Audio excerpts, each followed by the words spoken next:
Good morning. This is Coach Peltz and my assistant, Caleb. Caleb, what are you doing?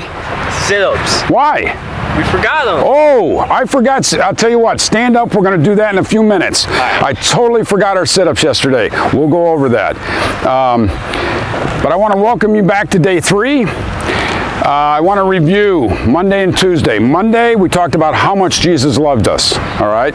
He died on the cross for us. He loved us that much so that we, if believing in him, we would go to heaven, all right? 2, we talked about how Shadrach, Meshach, and Abednego did right. They did right because they obeyed God by praying to him and not King Nebuchadnezzar, all right? So, before we go any further, we need to wake up a few people around here. I don't know what time you're watching this, but we have to wake people up. Maybe they're taking a nap. It's the afternoon, all right? So here we go. When I say 3, we're going to try and do this together today. When I say 3, we're going to say, I love football. 1, 2, 3. I love football! I'm not sure I really heard you, all right? We got to do it one more time, like always. All right, here we go. 1, 2, 3. I love football! Perfect. All right. So today we're going to start out by stretching, all right? And we're going to do a weird one today. We call it doggy on the post, all right? Doggy on the post, all right? So you might want to get a bench or a chair. I'm going to be the one that's down, and Caleb's going to stretch, all right? So I'm the dog, all right? You're going to put your leg up on me, all right? Yep, and just start bending over. All right, stretch that hamstring straight. Is your leg straight? Sorry. Leg straight. We're going to stretch the hamstring. All right. Now turn sideways. All right. This also stretches the groin. All right. Stretch that out. Okay. Doggy on the post. All right. Okay, here we go.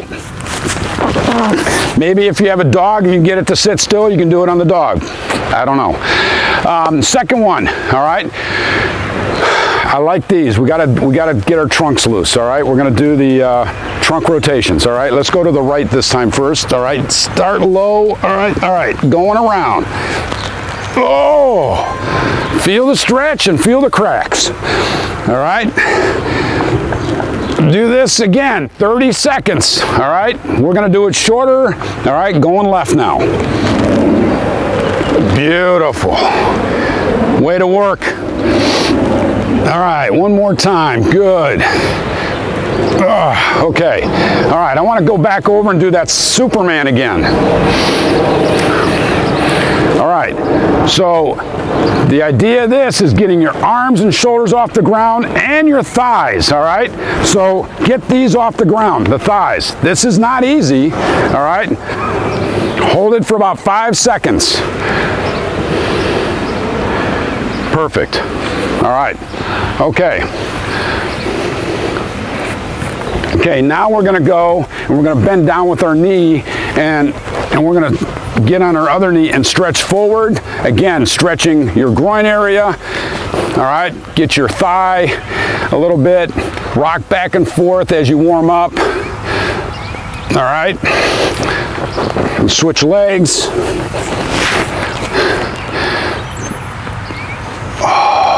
Oh yeah. Oh yeah. Get that blood going. All right. You gotta be loose to be fast. All right. Okay. And then let's do butterflies one more time here. All right, butterflies. All right. And another way you can do this is use your elbows and press down on your knees or your legs. Yep. Just press them down as far as you can go. Get that groin loose.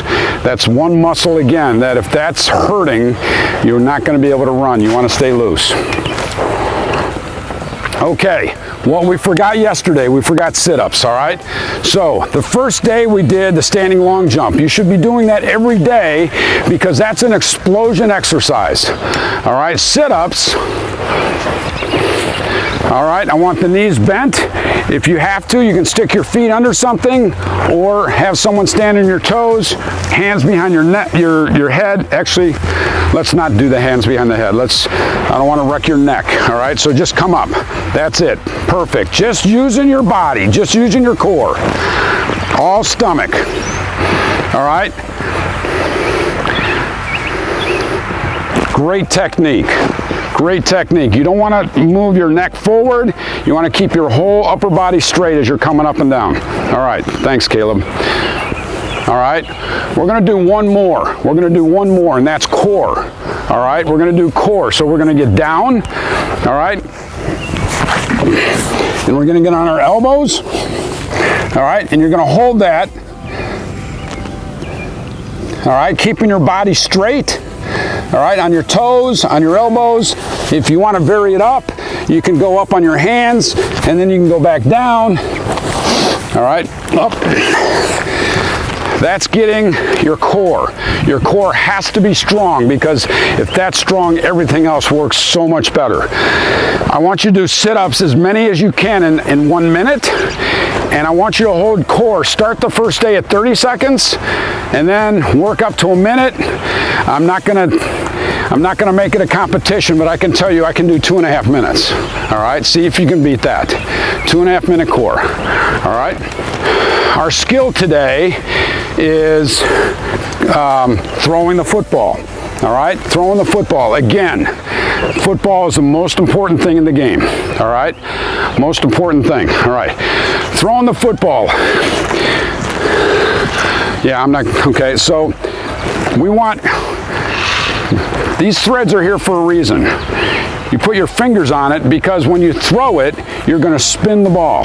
You want to get a tight spiral when you throw that football. Now, I'm not a quarterback, but I know the basics on this. That is, I need to have the ball held up here. That's my ready position. I want to be able to move my arms around because guys are coming after me as a quarterback. All right, they're going to try and disrupt my throw. They want to get me all over the place. All right, so I want to keep my feet moving. Okay, my feet moving, and I want that ball up here. Okay, as I go back, as I get ready to throw, I'm going to throw my arm back. All right, and I turn that ball backwards. All right, I'm holding it here, and now I'm going to turn it backwards because as I come through, I'm going to turn and throw my shoulder and toss that ball. All right, and the last thing, I know Coach Albie, I'm going to throw out a shout out to Albie. Coach Albie would say, right there is I'm flicking the booger. All right, I'm flicking the booger. I'm turning my thumb, snapping that ball out of my arm. All right, the power comes from here to here. Throw it back to me, Caleb. Good.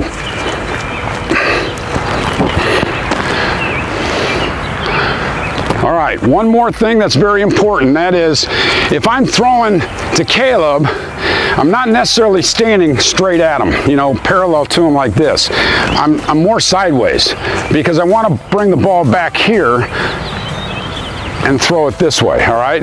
So, back, flick the ball. All right. All right, our story today is about Xerxes, King Xerxes, and Esther. But I want to go back. Our first story was what? John 3:16, about how much Jesus loved us to die on the cross for us. God loved us and sent his son. Day 2, Shadrach, Meshach, and Abednego in the fire. Incredible story. Incredible story. They obeyed God and prayed to God and not the king, and thus got thrown in the furnace. But God met them in the furnace, and they were not burned at all. And the king saw that, came out and said, we're worshiping your God because your God's the most powerful one. I want to talk today about Esther and King Xerxes. The king had wanted to get married. And so what he did was he sent out one of his administrators to go out and find the most beautiful women and bring them before him. And so he did, and he picked Esther. Now, he knew of Esther because of her uncle Mordecai. And Mordecai had saved the king's life at one point. So, but he picked Esther, and Esther became the queen. She was the most beautiful one of them all. And God had placed favor on Esther by having the king pick him for a reason. And so what happened is this, the story goes on, and Esther was a Jew. Well, the king had no idea that she was a Jew, or Mordecai was a Jew. They had kept that a secret because he wanted to get rid of the Jews. He did not like the Jews. He wanted to force them out of the country, and so, but the one person that did know was the administrator that had helped pick Esther and brought her forth to the king. And so Esther was really troubled because she knew she probably needed to tell the king that she was a Jew. She wanted to save her family. She wanted to save her, the Israelites, her friends and family. And the only way she could do that was by telling the king. But she was scared because the king hated the Jews. But the king loved her so much. And so Mordecai had told her at one point, don't say anything, just be the queen. You can do good things for us by just being the queen. But Esther felt more that she had to come, and tell the truth. So she did one thing that was just not accepted. When you were going to come and visit the king, you had to make an appointment. Well, Esther did not make that appointment. Esther got herself ready, dressed, looking beautiful. And like I said, the king loved her so much. She knocked on the door and she walked into the king's court, which everybody just went, what are you doing? You can't do this. You don't have an appointment. You could be killed on the spot. And the king looked at her and said, what can I do for you, my favorite wife? My lovely wife, my beautiful wife, what can I do for you? And she said, I need to tell you the truth about my background. I am a Jew. I can't lie to you. I've been keeping this secret, but I'm a Jew. And I want my family and I want my people protected. And the king said, I love you so much. Why would I not do that for you? And so that's how Esther, by telling the truth, gained favor with the king to save the Israelites. And that guy that all knew and tried to bait her to tell her to, keep a secret, he got fired. Mordecai became the next guy in charge. And that's how you do the right thing, by telling the truth. All right, our lesson today about football is this. We're going to talk about the offense, all right? We're going to talk about the offense. So, I talked about the defense yesterday in the Army, the Marines, and the Air Force. I don't have names for the offense other than offensive line, running backs, receivers, and quarterback, all right? That's what they are. They're always trying to mix stuff up to try and confuse the defense, and they do it in a lot of different ways. They can line up all over the field in different formations and try and mess us up or get mismatches, receivers on linebackers or their fast guys on the slow guys, all right? But here's the main positions. You have the offensive line. You have 5, usually the largest guys playing football, all right? All kinds of body types in football, but the 5 offensive linemen are usually the largest guys. They're good, they're fast, and they're big and strong, all right? Don't get me wrong. But they want to get in the defensive line's way. They want to block them, make holes for the running back, or they want to protect the quarterback on passing plays. So you have at least 5 guys on the line, sometimes 6, but 5 guys on that line. A center, 2 guards, 2 tackles, tight end, could be another tight end on the other side, all right? Then you have the wide receivers. The wide receivers are usually tall, lanky guys, but they're always usually the fastest guys on the offense, all right? And they will line up wide.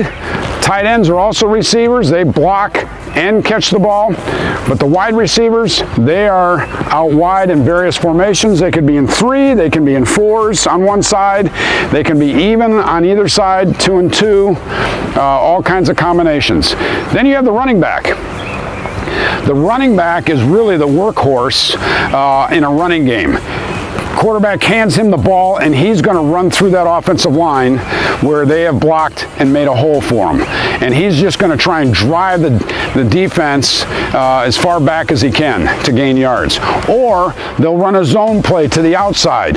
And as the offensive line is just trying to screen and turn the defensive linemen and linebackers, he'll find his own hole and take off running.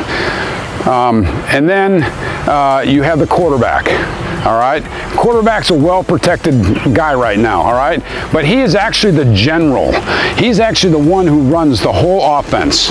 All right, that quarterback can change a play at any second before the snap. All right, he is the one that gives the snap count. He's the one that controls the play, and then he's the one that either hands off the ball or he throws the ball. Again, the ball is everything. So when that snap happens and he gets it, man, he's got to get rid of it at some point by handing it off to a running back or by getting back there and seeing the whole vision of what's going on with the defensive backs and the linebackers and throwing that ball. And that's the offense. Okay, so this is the end of practice 3. Man, this is going so fast. It's already the middle of the week. All right, I've enjoyed being able to be in front of you. I really hope you're practicing some of the things that we're doing. Every day, go out and do something. That's how you get better. And when football starts, you're going to be ready to go. The coach is going to go, how did you know all this stuff? All right, you can say Coach Moose and Caleb. All right, so we talked about quarterbacks, all right, and throwing the ball. The quarterback is sort of the general of the offense. He decides the play, the snap count, and so forth. Obviously, he's probably getting signs from his sideline coaches, but he can make an audible and change the play if he sees that the defense is in something that's not going to be good for that first play. But throwing the football, all right, again, we need to grip it. After that snap, we got to protect it, and we either are handing that ball off to the running back, or in our throw, we are using the threads. All right, we're standing sideways, we're looking at our whole field, we're getting that ball back, and then we're letting it go. All right, flicking the wrist, flicking the booger. All right, we also talked about Esther and how she was convicted that she needed to tell the truth about her background. The king had taken her as queen. She wanted to protect her family. The king didn't really like the Jews, and so she went in to the court without an appointment, which is really, really dangerous back then. You don't interrupt the king, all right?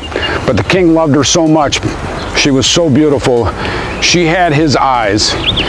And she told him, and the king took care of her family, took care of the Jews, the Israelites, and she did the right thing. So what I want you to do today is I want you to tell someone else, a friend, one of the kids you play with, what it means to you to do the right thing. Whether it's telling the truth, whether it's obeying your parents, obeying Jesus, whether it's reading the Bible. I want you to tell someone else what you believe is telling or is doing the right thing. And lastly, without any hesitation, I love football!